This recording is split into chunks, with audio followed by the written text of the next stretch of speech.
자, 어, 교재에 나와 있는 뇌성마비에 대한 내용이 좀 너무 부족하다 보니까, 그 내용만 갖고는 녹화를 하기에는 이해가 안 되는 부분들이 많아서 다른 자료를, 좀 더 만들어서 영상으로 다시 올리겠습니다. 이것까지 포함해서, 어, 보고 요약해서 제출해 주시고, 뇌성마비 타입별로 어떤 움직임을 갖고 있는지 그런 부분에 대해서 좀 숙지하고 또 조산에서 비롯된 뇌성마비의 양상은 어떤 것인지 관련된 질환은 어떤 것인지 알아보겠습니다.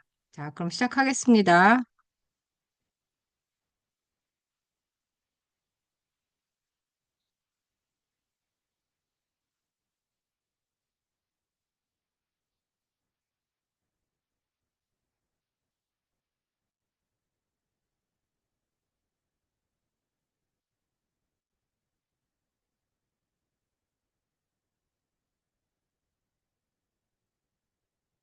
네. 음, 자, 9주차 조산화 및 뇌성마비입니다. 조산화의 정의를 먼저 보겠습니다. 만사가 풀텀 베이비라고 하고요. 임신 38주에서 42주에 태어난 신생아를 얘기하고 조산화는 임신 37주 이전에 태어난 신생아를 말합니다. 조산아의 교정 연령을 계산하는 식이 있는데 이게 상당히 중요하고 국가고시에서 많이 나옵니다. 그래서 이걸 한번 보겠습니다. 실제 연령이 있다면 조산된 기간이 있을 거 아닙니까? 그럼 그것을 빼서 교절 연령을 따집니다. 예를 들어서 실제 연령이 생후 6개월인데 3개월 빨리 태어났다. 그러면 이 아이의 교정 연령은 생후 3개월이 되는 것입니다. 그 실제로 운동 발달한 실제 개월수를 말을 하는 거고요. 그래서 이런 식으로 계산식도 나올 수도 있습니다. 자, 출생 시 체중에 따른 저체중아의 분류는 저체중아는 로우 벌스 웨이트 해서 LBW라고 해서 출생 시 체중 2,500g 미만을 얘기합니다. 극소 저체중아는 베리 로우 벌스 웨이트라고 해서 VLBW라고 하고 출생 시 체중은 1,500g 미만의 출생아를 얘기합니다. 초극소 저체중아는 extremely low birth weight 해서 ELBW라고 하고 출생 시 체중 1000g 미만 출생아를 말합니다. 그래서 저 같은 경우에는 그 영상에 나와 있는 은채라는 아동은 한 750g 정도로 태어난 아이이기 때문에 750g이면 초극소 저체중아이고요. 또 500g으로 태어난 아이도 본 적이 있습니다. 그래서 그 아이 또한 초극소 저체중아라고 하겠습니다. 이러한 아이들은 호흡이 굉장히 불안정한 상태로 태어나기 때문에 대부분 신생아 중환자실, 그러니까 NICU에 들어갑니다. 거기서 이제 그 호흡에 관련한 그런 인공호흡을 먼저 실시하면서 폐 발달을 돕습니다. 폐 발달이 되면서 아이가 이제 그 음식을 먹는 그런 빨기 같은 것들을 아주 작은 젖병을 통해서 이제 빨게 됩니다. 그렇게 해서 어느 정도 이제 아이가 성장해서 몸의 크기가 커지고 건강 상태가 안정화가 되면 이제 태어나게 됩니다. 그래서 이렇게 1000g 미만과 1500g 미만과 2500g 미만으로 나누어서 extremely low birth weight 그리고 very low birth weight, low birth weight로 이렇게 나눈다는 것을 여러분 알아두시기 바랍니다. 자, 가장 낮은 단계가 1kg 미만이고요. 그 다음에 1.5kg 미만, 그 다음 2.5kg 미만입니다. 조산아의 특성을 보시면 신체적인 특성을 보면 솜털이 많습니다. 굉장히 솜털이 많습니다. 그래서 털로 굉장히 덮여 있다라는 생각을 하게 되는데요. 일반적인 정상 발달을 한 아동들은 이렇게 털이 많지 않습니다. 그래서 이 솜이 많이 덮여서 이 아이의 몸을 피부를 많이 보호하나 보다라는 생각도 많이 하게 되고요. 실질적으로 이 안의 조직 상태를 보면 지방층의 발달이 굉장히 부족합니다. 그래서 굉장히 쪼글쪼글합니다. 그리고 피부색이 좀 붉습니다. 그래서 그 일반 아동들의 약간 연하고 그 약간 그런 투명한 느낌이라면 이 아이들은 좀 붉고 또 검기도 합니다. 그래서 좀 더 구체적으로 보면 발의 피부 주름과 귀의 연골의 발달도 미성숙합니다. 그래서 어, 그 특히 뒤꿈치 같은 경우가 굉장히 작습니다. 그러니까 전반적으로 작은데 어떤 그런 체중 지지가 되는 부분은 훨씬 더 작습니다. 자, 신경학적 특성. 어, 그러니까 이런 체중 지지가 된다. 그러니까 그 엄마의 태반, 엄마의 태반 안에서 아이가 이렇게 면이 이렇게 몸이 닿잖아요. 그럼 이 면 또한 닿는 면이기 때문에 이제 그런 피부 이 면이 이렇게 발달하겠죠. 근데 이제 조산이다 보니까 아이가 작고 엄마의 이제 그 자궁 안은 상대적으로 크고 그러다 보니까 아이가 이렇게 닿는 면이 그렇게 충분하지 않다 보니까 이런 피부층도 발달하지 않은 거를 볼 수 있습니다. 자, 신경학적 특성을 보시면 전반적 저긴장도입니다. 그래서 전반적으로 긴장도가 낮아져 있습니다. 생리적 굴곡기가 이제 우리가 엄마 자궁 안에서의 기간이 처음에 있었잖아요. 그랬을 때 그 생리적 굴곡기가 굉장히 결여돼 있다고 보면 됩니다. 그래서 아이의 모습이 이렇게 개구리 다리 자세가 돼 있고, 그리고 팔 같은 경우에는 이렇게 모아져서 이렇게 뒤로 약간 제껴져 있는, 그래서 W 팔 자세라고 보면 됩니다. 그래서 다리는 개구리 다리 자세고, 팔 자세는 W 팔 자세라는 거를 알 수 있습니다. 자, 원래 만사가가 이제 생리적 굴곡이 이렇게 나오지요. 그래서 이렇게 뭔가 이렇게 구부리고, 그쵸? 팔도 좀 구부리면서 전체적으로 몸이 이렇게 구부러진 모습들을 이렇게 볼 수 있고, 그것들이 관절 사이에 이렇게 링크를 형성하고 있는데, 이런 조산아들 이 CT의 모습을 보면 전체적으로 이렇게 널브러져 있죠. 널브러져 있기 때문에 이 조산, 그러니까 빨리 태어난 아동들의 모습은 생리적 굴곡기가 결여돼 있다고 볼 수 있습니다. 그러면 아까 제일 처음에 제가 얘기를 했는데 조산에서 많이 발생하는 합병증은 무엇이냐라고 했을 때 기관지 폐 이형성증이라고 해서 브론코 펄모너리 디스플레이지아라고 해서 BPD라고 합니다. BPD라고 합니다. 그래서 이것은 이제 만성 폐 질환으로 이제 알 수 있는데 이 BPD가 생기는 원인은 아이가 조산을 했기 때문에 미성숙한 폐의 상태가 있고 그 상태에서 이제 폐가 감염이 되고 그리고 또 28일 이상 그러니까 거의 한 달 정도 되는 기간 동안에 기계적 환기 그러니까 아까 조산일 때에는 이제 호흡 기계가 충분히 발달하지 못하다 보니까 기계적으로 이제 그 환기를 시켜주는 거죠. 그 가스 익스체인지 산소와 이산화탄소가 들고 나고 하는 것들에 대해서 기계적으로 이렇게 들숨날숨을 만들어줘야 되는데 이랬을 때 이런 기관지 폐 이형성증이 많이 생긴다고 합니다. 그래서 결과적으로 봤을 때는 폐포가 찢어지거나 이제 늘어나는 거죠. 신장돼서 스트레치 돼가지고 이제 바늘 조직이 찢어지니까 그 부분이 이제 바늘 조직이 생기면서 과대 팽창되거나 또는 비후해지기 때문에 폐포의 수가 줄어들어서 산소와 이산화탄소의 교환이 어려워집니다. 그래서 이 브론코 펄모너리 디스플레이지아의 증상은 가슴 근육을 강하게 이렇게 끌어당겨서 숨을 막 쌕쌕거리면서 쉬고 그러니까 이제 숨이 잘 이제 부족하니까 호흡수가 상당히 상대적으로 증가하고 또 호흡이 쉽지 않다 보니까 기침을 하고 이런 그 호흡이 잘 안 되면 근본적으로 섭식은 정말 어렵거든요. 그래서 먹기가 어렵고 아까 말씀드린 대로 그 안에서의 그 소리, 이 천명 같은 그런 쌕쌕거리는 이런 소리들이 나타납니다. 그래서 치료 방법은 역시 이제 인공적으로 환기를 하는데 이런 어떤 그런 농도를 좀 조절해야겠죠. 그리고 기관지 확장제를 쓰고 이뇨제 같은 거를 쓰면 순환이 좀 빠르게 됩니다. 그래서 그런 그 산소와 이산화탄소의 이제 그 가스 교환이라던가 아니면은 이제 기관지 확장제를 써서 어떤 호흡의 영역을 늘린다거나 인공 환기도 아이한테 적당하게 맞춰서 아이가 좀 부담이 없게끔 이런 식으로 맞춰가면서 하는 그런 치료들을 하게 됩니다. 하지만 그 신체 활동 자체가 이렇게 아이가 조산이다 보니까 굉장히 능력이 적죠. 그러니까 발달에 문제가 초래될 수 있는 겁니다. 특히나 이제 이 폐호흡이라고 하는 것은 에너지 요구와 관련이 있죠. 아무래도 산소가 들어가고 이산화탄소가 배출되면서 ATP를 이제 만들어내야 되는 그런 에너지 요구와 소비가 이제 사실은 이제 증가할 수밖에 없는 상황인데 이런 것들이 이제 근본적인 조산의 상태에서 기계적 환기를 사용하기 때문에 신체 성장이 지연될 수 있기 때문에 발달장애 위험이 있습니다. 그래서 특히 폐가 발달하지 않은 경우에는 그 예후가 상당히 좋지 않습니다. 그래서 이 기관지 폐 이형성증은 이제 공기가 이렇게 폐로 이제 들어가는데요. 이 폐에 이제 하나의 조직을 이렇게 띄어서 자세히 보면 이 정상 호흡을 하는 건강한 폐 조직 같은 경우는 이 폐포가 이렇게 동그랗게 이렇게 균일하게 이렇게 잘 형성이 되어 있습니다. 그러다 보니까 산소가 잘 전달이 되고 이산화탄소는 또 잘 배출이 되고 이런 식으로 이렇게 폐포가 정상적으로 면적을 크게 쓰면서 그 많은 그 양의 가스의 교환을 할 수 있습니다. 그러나 기관지 폐이용성증이 생기면 호흡이 굉장히 이제 그 어렵게 되는 그런 폐 조직이 굉장히 뻣뻣한 상태로 되는 것이죠. 그래서 이 산소의 원활한 전달이 어렵습니다.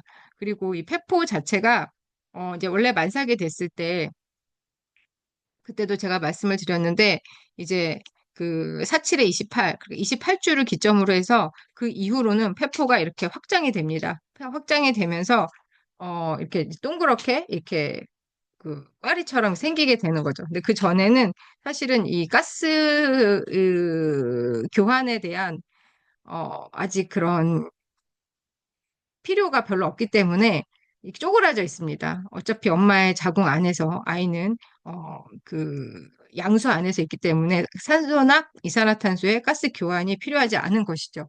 그러다 보니까 폐포가 찌그러져 있다가 이제 생후 28주 정도 됐을 때 이제 그것들이 이제 출산을 준비를 하고 있는 거죠. 그러니까 폐기관은 이제 28주 이후에 제대로 형성이 되는데 28주 이전에 태어나게 되면 이런 모습의 이제 폐 조직이 되는 거죠. 그래서 그 폐포의 수도 적고 그리고 모양도 상당히 좋지 않습니다. 그러다 보니까 산소 전달이 어렵고 예, 그렇게 되는 것이죠. 그래서 기관지 폐이형성증을 이제 겪게 되는 것입니다.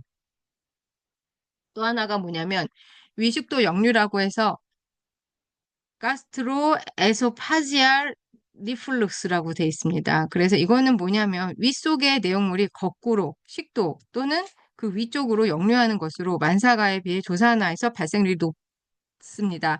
역류의 원인은 식도와 이제 식도가 지나가고 위가 이렇게 되죠. 그러면 식도와 위가 이렇게 중간에서 연결이 되는 근육이 하부식도 조임근이라고 해서 로어 이스파지얼 스핑터라고 합니다. 그래서 잡아줘야 되는 거죠. 식도에서 음식이 내려와서 위로 들어갔을 때 그 사이에서 잡아주는 잔단히 조여주는 이제 그 조임근이 있어야 되는데 이것이 조산이다 보니까 빈번히 풀리는 거예요. 이완이 되니까 이 안에 있던 소화된 음식물이나 이 위산이 식도 쪽으로 역류가 됩니다. 이 이유는 조산하는 폐에 문제가 있어서 식도 역류가 일어나기 쉽다고 합니다. 그래서 그 전에 했던 기관지 폐 이형성증과 이 식도 역류의 문제는 사실은 굉장히 상관관계가 있다고 볼 수 있겠습니다. 그래서 윗속의 내용물이 거꾸로 식도 또는 그 위쪽으로 역류하는 것으로 만사가에 비해서 조산화에서 발생률이 높다는 것이죠. 그래서 그림을 보면 이렇게 그 위문부에서 이렇게 조임근이 이렇게 잘 있어서 음식물이 내려갔을 때 밑으로 이렇게 잘 내려가게 해야 되는데 이 하부식도의 조임근이 이완이 돼버리면 음식물이 다시 식도로 이렇게 역류가 된다는 것이죠. 그래서 이 아이들이 토를 굉장히 잘합니다. 조산 아이들은 그래서 분수토를 한다고 하는데요. 엄마가 기껏 우유나 이런 것들을 잘 먹여놨는데 애가 이렇게 탁 토해버리면 상당히 엄마들이 망연자실하는 거를 볼 수 있습니다. 그래서 그럴 때 어, 아이의 발달이 아직 덜 된 상태에서 이제 먹어야는 되겠고 또 이게 소화는 또 잘 안 되고 그러다 보니까 한동안 이런 어려움을 겪게 됩니다. 여러분들도 그 부분에 대해서 인지를 하시고 자, 그 다음에 미수가 망막증이 있습니다. 그래서 이건 레티노패티 오버 프리머츄러티 그래서 ROP라고 해서 차트를 보시면 ROP라는 용어가 굉장히 많이 나옵니다. 그러면 이거는 이제 미수가 망막증이라고 하는 건데요. 조산으로 태어났을 때에 굉장히 흔한 질환입니다. 그래서 여기 보시면 조산아의 가장 대표적인 눈 및 시각 문제라고 되어 있습니다. 그래서 아로피는 망막의 혈관이 비정상적으로 증식하는 눈 질환입니다. 그래서 이렇게 눈에 망막이 있잖아요.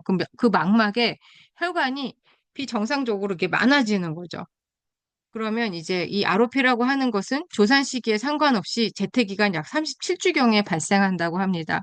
그래서 재태 기간보다, 그러니까 엄마의 자궁 안에 있는 기간보다 오히려 이렇게 태어났을 때 체중이 더 심각한 요인으로 작용한다고 합니다. 그래서 이 근데 대부분 조산인 아이들은 사실 이 미수가 망막증이 가장 많이 발생하거든요. 그래서 거의 대부분의 조산 아동들은 미수가 망막증이 이제 발생한다고 봅니다. 그래서 보시면 그 망막의 혈관이 비정상적으로 증식한다고 했잖아요. 그럼 1단계를 보면 비정상적 혈관들이 생성된다. 그래서 경미하죠. 일단 상태가. 그러니까 1단계고, 그랬을 땐 치료 없이 정상 시력으로 발달하고, 2단계 같은 경우에는 비정상적 혈관들이 생성이 되는데 중등도 정도로 조금 더 이제 많아지는 것들을 볼 수 있습니다. 그럴 때에도 치료 없이 정상 시력으로 발달한다고 하고요. 자, 3단계 비정상적 혈관들이 생성이 됩니다. 근데 이게 심하죠. 비정상적인 혈관들이 망막 표면을 따라 정상적으로 성장하지 못하고 눈의 중심부를 향해 발달합니다. 그러면 예후가 어떠냐면 일부 치료 없이 정상 시력을 갖기도 하지만 망막 혈관이 확장되고 꼬이게 되면 망막 분리 예방 차원에서 치료가 요구된다.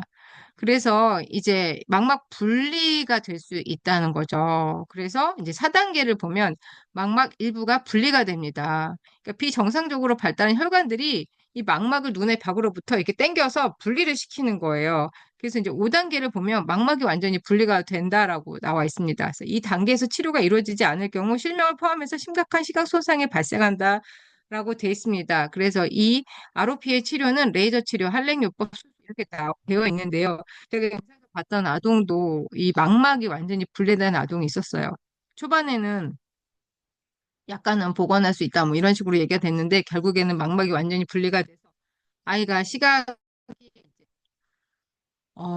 정말 빛도 감지가 안 되는 이제 그런 아동이었고 조산이었기 때문에 상당히 이제 치료가 어려웠죠. 근데 나중에 이 아이가 정말 잘 자랐고 대신에 이제 시각이 회복이 안 돼서 좀 힘들어 하시긴 했는데 아동이 처음에는 이 조산인 상태에서 여러 가지로 많이 이제 아이 스스로도 되게 민감했던 것 같아요. 그래서 말도 잘 못하고, 그런 조산의 전형적인 모습을 참 많이 보이는데 나중에 말을 하게 됐고, 엄마가 진짜 아기 엄마가 얘가 정말 이렇게 말을 많이 했으면 좋겠다. 정말 귀가 아프도록 말을 많이 했으면 좋겠다라고 얘기를 하셨는데 정말 귀가 아프도록 정말 말을 많이 하게 됐어요. 아이가 그러다 보니까 이제 엄마가 너무 즐거워하셨고 나중에 수다쟁이가 됐다라고 말씀을 제가 들었거든요. 그래서 어떤 그런 뭐 미숙아 망막증이 됐건 여러 가지 질환들이 생길 수 있지만 그 아이의 행복을 그것 때문에 망치지는 않는다라고 여러분들이 좀 생각했으면 좋겠어요. 분명히 장애는 불편한 것이고 그것으로 인해서 치료도 굉장히 많이 해야 되고 고생을 하게 됐지만 그 자체가 불행의 원인은 아니라는 거죠. 오히려 그것이 그런 질환들이 불행의 원인이 된다라는 그 생각이 오히려 불행을 초래하는 것 같습니다. 특별히 이 아동의 어머님은 참 행복한 분이셨어요. 늘 즐길 줄 아시고 긍정적으로 생각하시는 분이셨는데 역시 그런 대처를 좀 잘 하시는 분이시라서 그런지 이 아동도 굉장히 잘 자랐고 가정이 참 행복했습니다. 되게 기억에 남는 가정입니다. 자, 정상 눈의 구조를 보면요. 이렇게 동공이 있고 홍채가 있습니다. 그리고 혈관이 이렇게 잘 망막에서 이렇게 좀 어느 정도 이렇게 떨어진 상태에서 적당한 양으로 이렇게 발달하게 됩니다. 그러면서 이렇게 시각신경에 적정한 어떤 그런 영양을 공급하게 됩니다. 근데 이제 이렇게 미숙아 망막증을 갖고 있는 이런 망막에 비정상적인 혈관이 이렇게 생성이 되다 보니까 보면은 이제 어, 이 망막 부분에서 혈관들이 너무 많이 이제 이렇게 생성이 됐죠.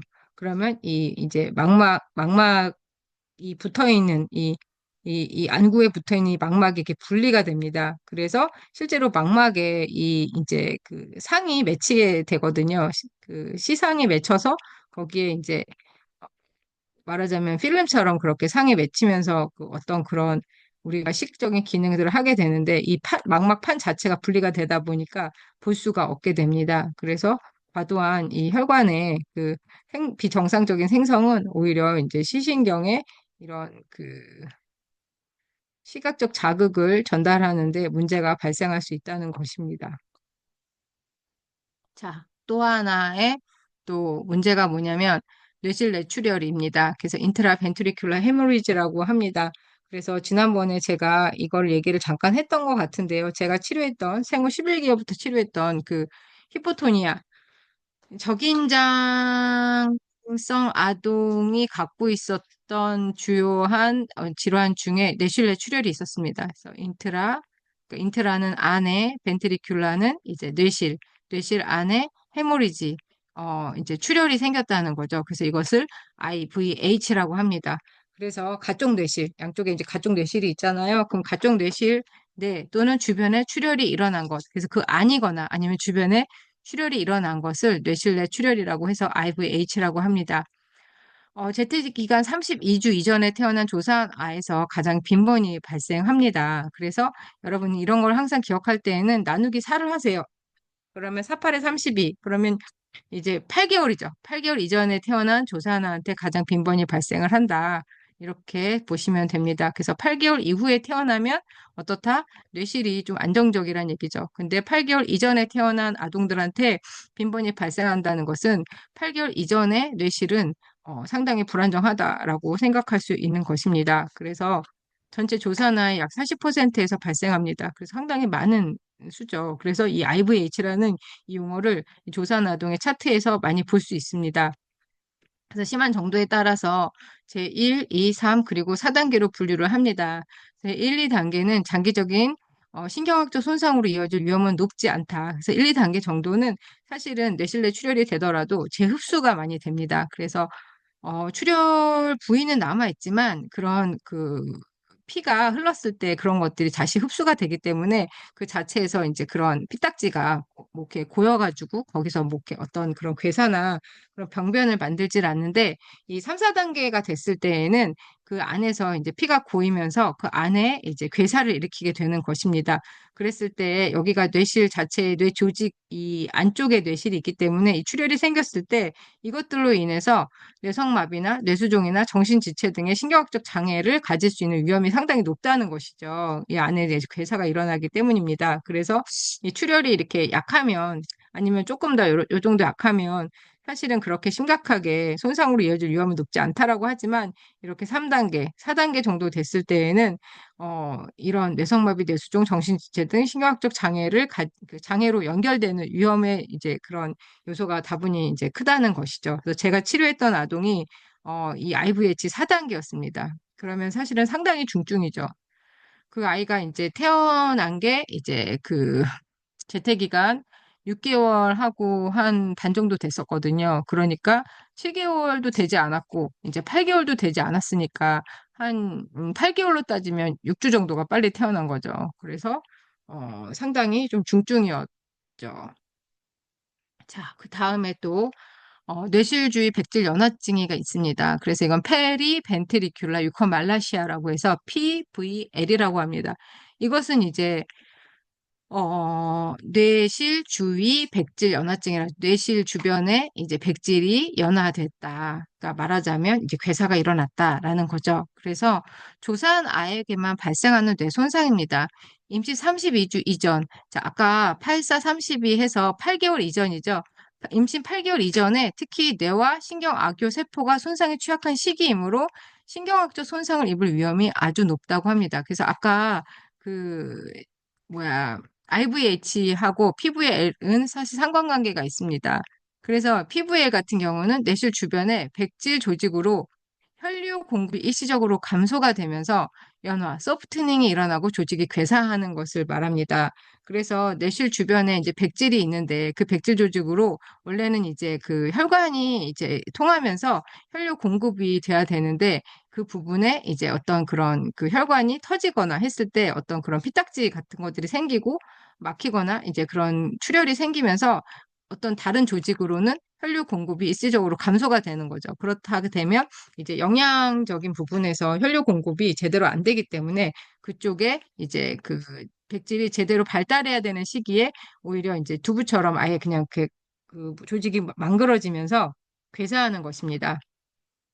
그래서 원인을 보면 심한 조산, 뇌실내 출혈 제3, 4단계, 일시적인 산소 결핍. 그러니까 혈관이 제대로 통하지 않으면 그곳으로 또 산소도 운반이 돼야 되는데 산소도 결핍이 되겠죠. 그리고 이제 뇌수막염, 그다음 경기, 무호흡, 섬액 여러 가지가 있습니다.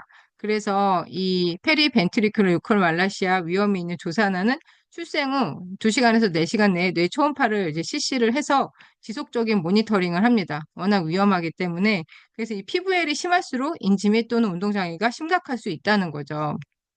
특히나 이제 조산 아동들의 그 타입 중에서 경직형, 그러니까 경지성, 그러니까 스파스틱 다이플레지아, 경직성 양아지 마비 아동의 패턴이 많이 나타납니다. 그래서 이게 PVL, IVH 뭐 이런 식으로 이제 적혀 있는 아동들 같은 경우에는 전반적인 예후가 스파스틱 다이플레지아, 경직성 양아지 마비 아동의 모습으로 나타난다라고 기억해 두시고 뒤에 이제 그 스파스틱 다이플레지아의 양상이 나타납니다. 그것들을 좀 숙지해서 여러분 보시면 좋겠습니다. 자, 뇌실주의 백질 연화증, 태아뇌의 혈관 구성, 뇌실 주변 중앙에서 피질로 자라는 혈관, 피질에서 중앙으로 자라는 혈관.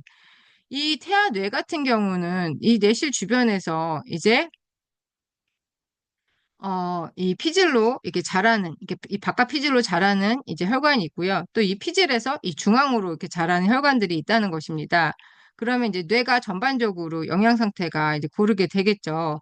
근데 이제 32주, 아까도 계속 얘기하지만 48에 32, 8개월 미만의 미숙아는 그러니까 재택 기간을 원래 10개월로 보잖아요. 그러면 이제 8개월, 그러니까 조산인 거죠. 그래서 재택 기간 8개월, 32주 미만의 미숙아는 혈압이 이제 낮은 거예요. 그러니까 혈관도 사실은 근육이거든요. 그래서 운동성이 있어서 이렇게 움직이면서 안에 있는 피를 이렇게 계속 운반할 수 있게 만들어줘야 되는데 근본적으로 혈관의 운동성이 떨어지는 거죠. 왜? 미숙하니까. 미숙하게 아직 발달이 덜 된 거죠. 그래서 미숙아는 혈압이 낮고 혈류 흐름이 좋지 않아서 양쪽에서 혈관이 도달하지 못하는 무혈관 지역이 존재한다고 합니다. 그래서 이 혈압이 낮고 혈류 흐름이 좋지 않다 보면 어떻게 돼요? 이제 멈추는 거죠. 혈액의 흐름이. 그러니까 양쪽에서 이 혈관이 이렇게 도달하지 못하는 이렇게 혈관이 없는 무혈관 지역이 존재하는 거예요. 그러면 이제 그 안에는 이제 그 허혈이라고 해서 피가 비고 그 안에 이제 산소도 운반이 안 되다 보니까 저산소성 손상을 이제 받게 된다고 하죠. 그렇게 되면 이 산소가 제대로 공급이 안 되다 보니까 조직이 제대로 이제 그 발달이 안 되고 또 그 안에서 이 조직이 제대로 발달이 안 되면서 말하자면 이 안에 있는 이제 그런 조직이 감염이 되거나 그런 식으로 해서 폐혈증이나 쇼크 등이 이제 발생하고 그러다 보면 또 다시 그 안에서 그 비어 있는 그러니까 산소가 제대로 운반이 안 되고 그 피의 공급도 제대로 안 되다 보니까 허혈은 뭐예요? 피가 비었다는 거거든요. 그런 빈 공간이 생기는 그런 손상이 발생을 하면 그 조직은 어떻게 돼요? 괴사한다는 거죠. 괴사가 되면 그 안에서 말하자면 이제 이렇게 동그랗게 이렇게 주머니처럼 형성이 됩니다. 그래서 이제 그 순서를 보면 뇌실 주변에 백질부터 손상을 입고 그 다음에 이제 그 백질 그 이 주변에 이제 그 겉질이 있잖아요. 그 대뇌 겉질 쪽에는 척수로가 지나가죠. 겉질 척수로가 지나가니까 겉질 척수로가 지나가는 백질 영역이 손상을 입습니다. 근데 대부분 그 영역은 이제 실질적으로 그 운동신경로로 따졌을 때에는 다리를 지배하는 운동신경로가 손상이 되기 때문에 다리 쪽에 손상을 많이 입게 되는데 한편으로 팔을 지배하는 운동신경로도 사실은 근접해 있기 때문에 침범을 받는다는 거죠. 하지만 다리에 비해서는 팔이 손상의 그 정도가 좀 작기 때문에 다리 쪽에 손상이 더 커서 이게 이제 양하지마비라는 어떤 그런 이 진단명이 내려지지만 실제로는 팔도 침범이 돼 있다라고 보시면 됩니다. 그래서 이제 그림을 이렇게 올려놨는데요. 어, 여기 이제 그 뇌를 보면은 여기가 이제 그 화이트 메타 이제 백질이고요. 여기가 이제 그 벤트리클 뇌실입니다. 그래서 이제 이 주변에 어 이제 지나가게 되죠. 그래서 여기는 이제 미드 세레브랄 아테리가 이제 그렇게 지나가네요. 그래서 이제 여기서 보면 워터쉐드 존이라고 해서 is the area most vulnerable when a hypoxic ischemic condition area. 그러니까 무슨 말이냐면 이렇게 혈관이 많이 이렇게 존재하는 이 지역이 예를 들어서 이제 허혈성 그런 상태가 됐을 때에는 훨씬 더 여기가 이제 침범을 많이 이제 받는다는 거죠. 이게 이제 워터쉐드가 뭐예요? 이제 분수처럼 이제 뿜는 거죠. 그래서 원래 이렇게 샥샥샥 하면서 이쪽으로 영향을 계속 보내줘야 되는데 이런 부분들이 어떻게 돼요? 자, 봅시다. 그래서 멀티시스틱 에어리어 여기에 이제 그렇게 낭포가 형성이 되는 거죠. 괴사가 되면서 그러니까 브레인 셀즈 다이 세포가 죽는 거예요. 그래서 이 diminished blood flow, 그러니까 감소된 혈류와 그 다음에 fluctuation, 그러니까 이게 이제 fluctuation이라고 하는 것은 어때요? 이렇게 굉장히 이렇게 넘나드는 거죠. 그래서 피가 들어갔다 나왔다, 이렇게 피가 막 그 흘렀다가 안 흘렀다 이런 식으로 이제 그 혈압이 이렇게 그렇게 넘나드는 거죠. 그런 것들이 어떤 상태를 초래하느냐, 이스케미아, 허혈의 상태를 초래한다는 거죠. 근데 어디에? 이 워터쉐드 존에 이제 초래한다는 거죠. 그러니까 브레인셀은 다이합니다. 죽습니다. 뭐가 없이 그 adequate blood flow, 적절한 그 혈류의 흐름만 있었어도 이게 죽지 않는데 적절한 혈류의 흐름이 없기 때문에 뇌세포가 이제 죽는다는 겁니다. 그렇게 되다 보니까 이 화이트 매터가 이제 볼륨이 이제 감소가 되고, 그래서 마침내 이스케미아 그 허혈적인 그런 상태가 어떤 결론을 이루느냐? 화이트 매터는 이제 용적이 줄어드는 거죠. 그래서 이 부분에 이제 그 용적이 줄어들면서 결국에는 그 해당되는 그 영역, 예를 들면 다리나 이렇게 팔 이렇게 그쪽에서 이제 연결되는 그런 그 거칠 척수로부터 내려오는 그런 그 신경로가 이제 침범을 받는 것입니다. 그래서 이런 것들이 결국에는 경직형 양아지 마비의 양상을 이제 보이게 된다라고 볼 수 있습니다. 이거 한 번 더 이제 큰 그림으로 한 번 더 넣어봤고요.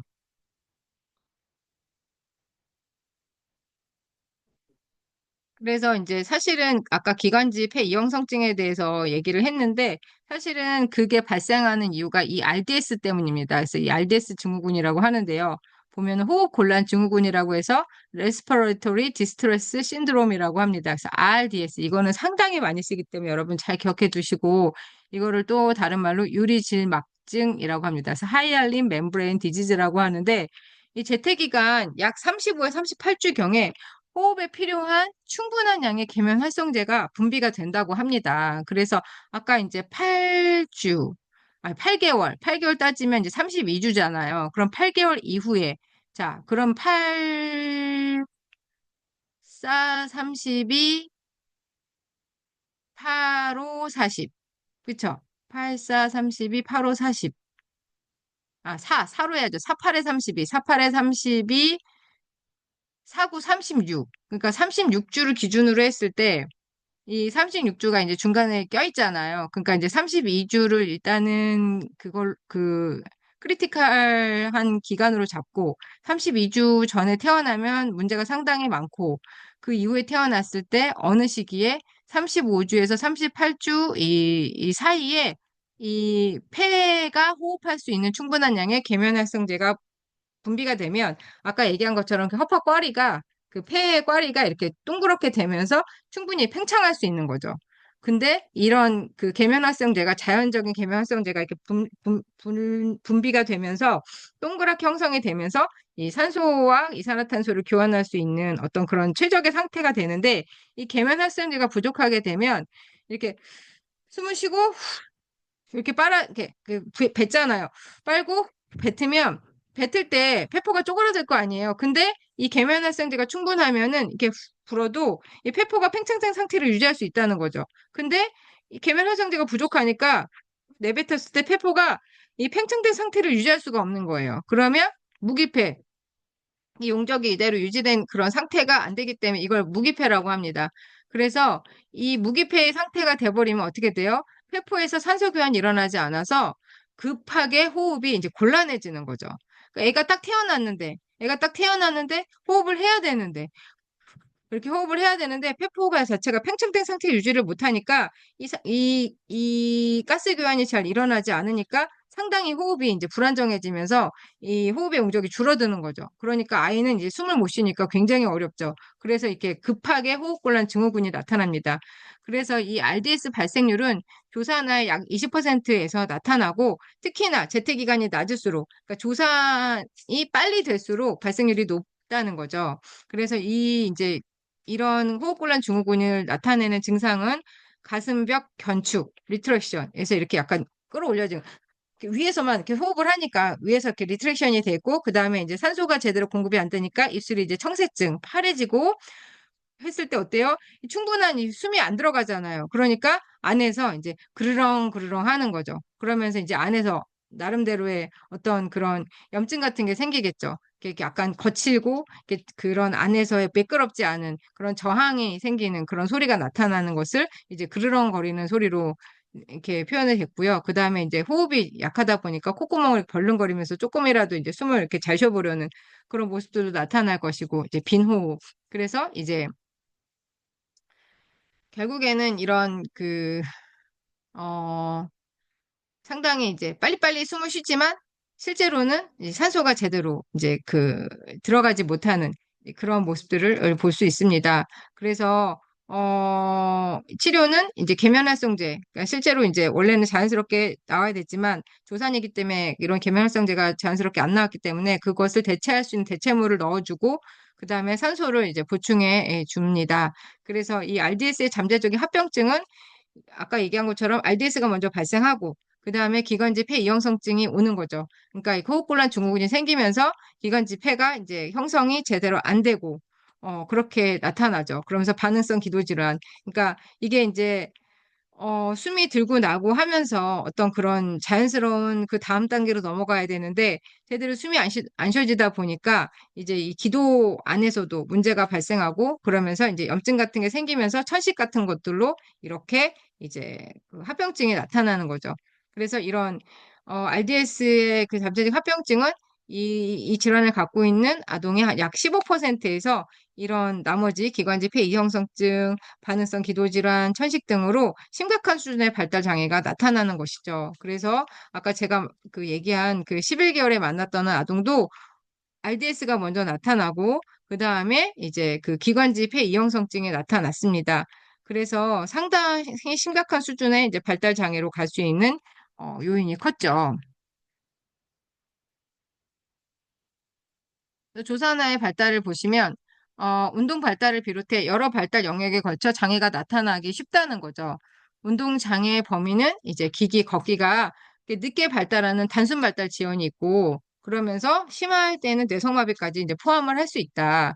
그래서 조사나의 약 50%에서 균형, 균형을 잘 잡는 거, 양손을 사용할 수 있는 거, 공 다루기 이런 것들에 어려움을 겪는 발달성 협응 장애가 나타납니다. 그래서 발달이 잘 안 되는데 그것이 어떤 균형적인 부분들, 양손을 사용한다거나 공을 이렇게 다룬다거나 이런 협응의 움직임들이 이 장애가 나타난다는 것이죠. 그래서 발달 초기에는 조사나와 만사가의 운동 수행력에 차이가 없는 듯 보일 수도 있지만 이제 취학 전에 연령이 되고 조금씩 이제 그 취학의 단계로 나아가면서 성령기로 접어들수록 이 만삭으로 태어난 아이에 비해서 발달상의 차이가 분명하게 조금 더 이렇게 차이가 많이 생긴다는 거죠.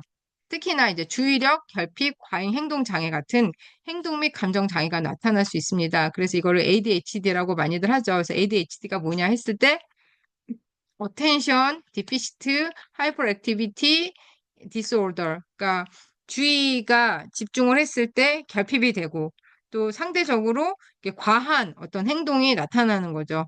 그래서 주의력 결핍, 과잉 행동 장애라고 해서 어떻게 보면은 아이가 차분하게 뭔가를 이렇게 집중하면서 학습도 마찬가지죠. 어떤 물체를 집중해서 오래 봤을 때 그것이 관찰이 되면서 이 아이의 것으로 되는데 이 아이가 그런 집중하는 것에 대해서 상당히 어려움을 갖는 거죠.